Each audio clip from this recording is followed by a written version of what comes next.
In the event of a hurricane, it is important to remember these three major factors concerning mold growth: prevention, precaution, and removal.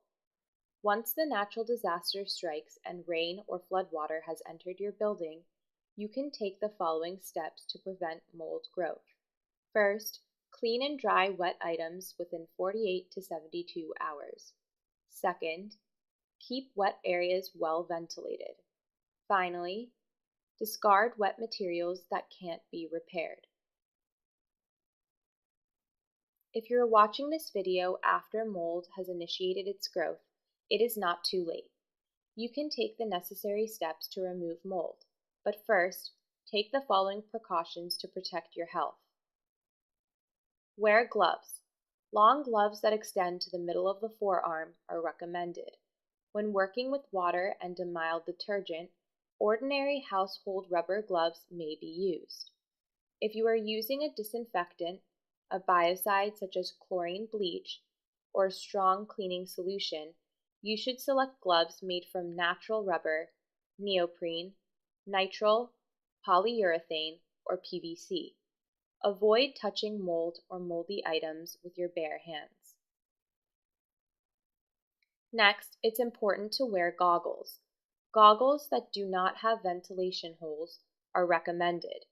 Avoid getting mold or mold spores in your eyes.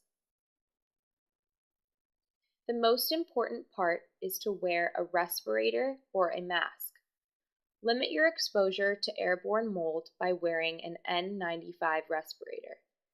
N95 respirators are available at many hardware stores and from companies that advertise on the internet.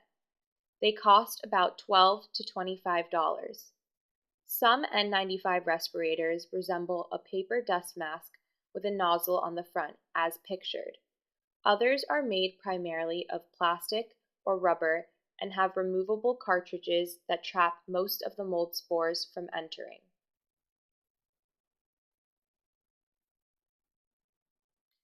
Now that you are equipped with gloves, goggles, and a respirator, let's move on to the removal stage. You can clean small amounts of mold by yourself.